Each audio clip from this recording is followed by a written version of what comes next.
You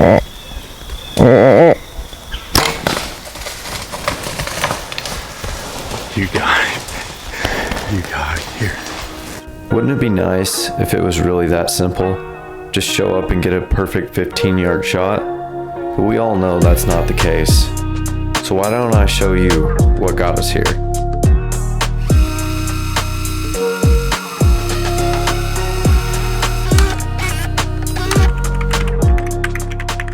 We are as excited as can be. We finally got our big boy jobs and we were able to afford a lease.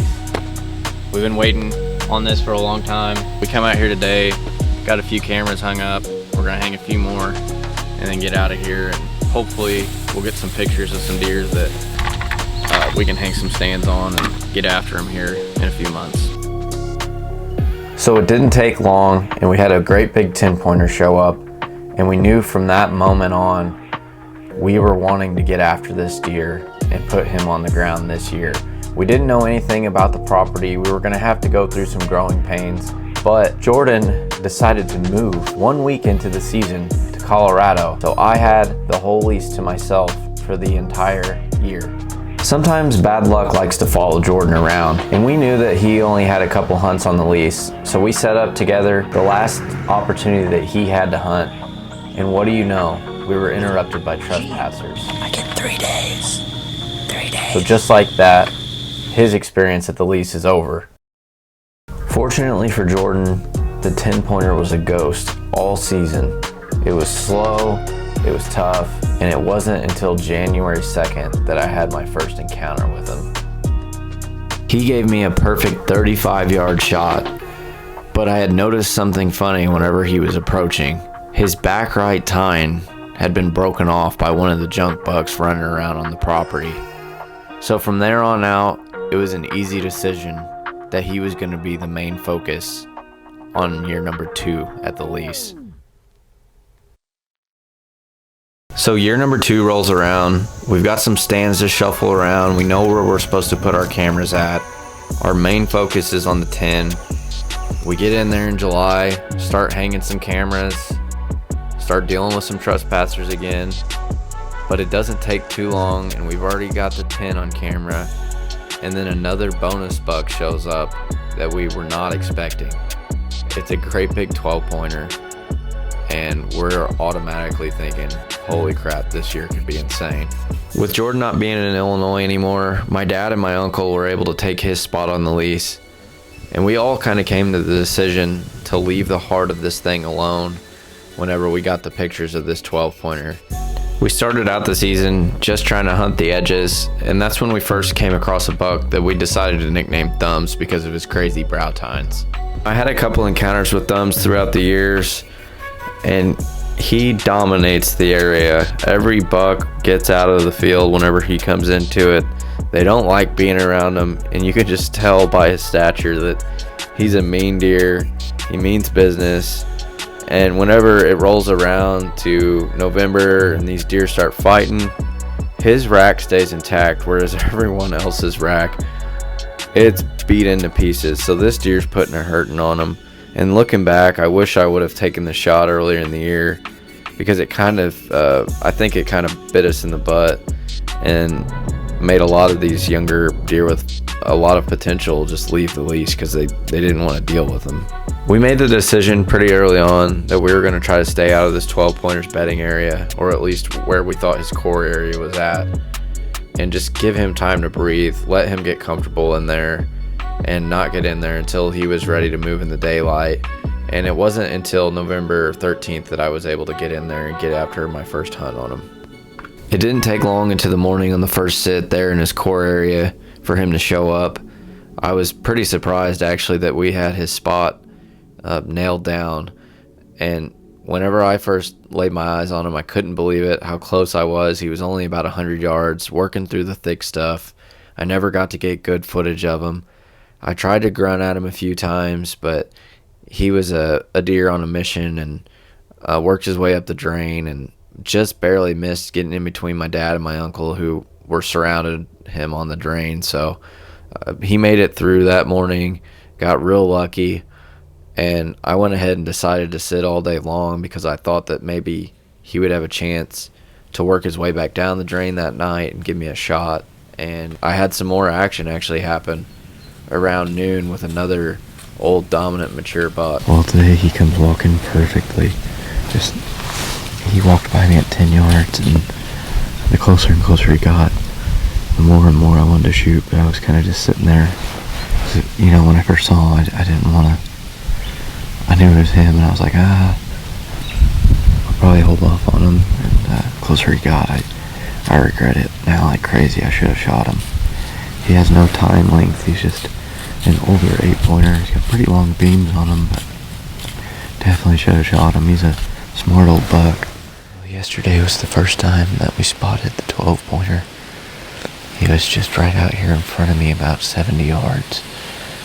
He was coming at me, turned for whatever reason, and just went up the drain and stayed in the thick stuff. The plan is today to get right back in here, just like we've done, and sit it out. That's all we can do right now.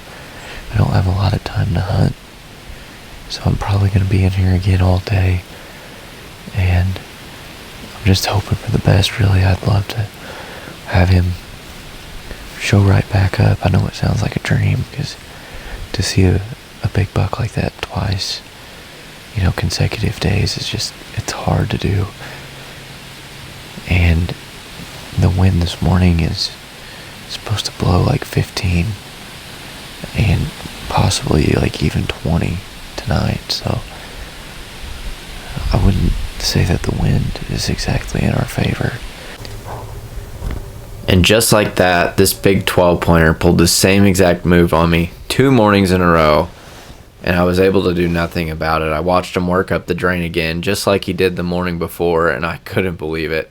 I've never seen a big buck do this exact same path in the middle of November. It makes no sense to me at all, but he outsmarted me 2 mornings in a row, and I'm pretty fortunate that he did. I mean, I wanted to shoot this buck all along, but he ended up getting busted up by a couple of those junk bucks we keep talking about, and at that point, when he had broke 2 of his tines off, it was kind of a no-brainer that we were going to have to pass him the rest of the year and look forward to seeing him in season 3. Is it recording? Okay. It's October 8th. I've got my dad filming me tonight. We're in here on a mission trying to get rid of a buck that we've nicknamed Thumbs. He's a dominant buck that's been in here for 3 years, and he seems to put a hurting on all of our young up-and-comers every year and kind of runs a few out. So we're making it a mission this year early on to go ahead and get him knocked down and get him out of here so that we can get some of our better bucks back in here. Our wind's kind of iffy right now, but hopefully it switches back northwest on us and helps us out here a little bit. But there's a lot of different young bucks in here, and hopefully Thumbs is the one that shows up tonight and we get a nice 20-yard shot at him.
out just like we wanted him.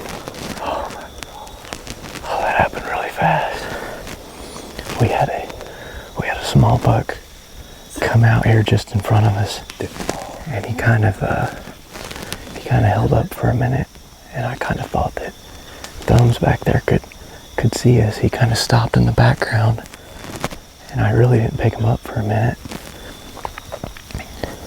And then I could kind of see his dark rack back there, and he was locked on us, but he never really saw us because we didn't move. But he came out a little better than the first buck did. The first buck was going to give us a tough shot, and he just did it perfectly. He went right behind this dead tree, gave me a perfect spot to draw, and I finally didn't choke on a shot. I mean, it was 15 yards, so you can't screw that one up too much, but we're going to give him a little bit, probably not too long, because I think I hit him pretty good. Did he go down? I didn't hear him go down yet, but it looked good to me. I couldn't tell, but it looked good. That's a good way to start the season. Get a good practice shot in there and get a nice buck on the ground. Oh. Yeah, this is him. He's got some mass to him. Upstanding, sir. Yeah, we've had this guy running around for 3 years on this property, and we haven't killed a deer out here yet. We've been pretty selective, and I've always been pretty selective when it comes to deer, thinking they're going to grow bigger and better, but sometimes there's a few deer in the herd that become dominant and run your younger bucks off that have all the potential. And we saw that last year. We had a really nice 12-pointer come up, and he made it through most of the year as far as we know. And I had another buck in here similar to this quality, and just these older bucks were putting it to him, breaking their racks off. And I learned last year early on that I think it's better to get some of these deer out of here and kind of allow those other deer to get comfortable as far as the trophy hunting side of things go. So we made the decision early on we were gonna try to get on this deer, and we had a real good opportunity at him last year and passed on him. I came out to a decoy in the field, but we didn't let it happen this time, and he read the script just like we wanted, and it couldn't have turned out to be a better hunt.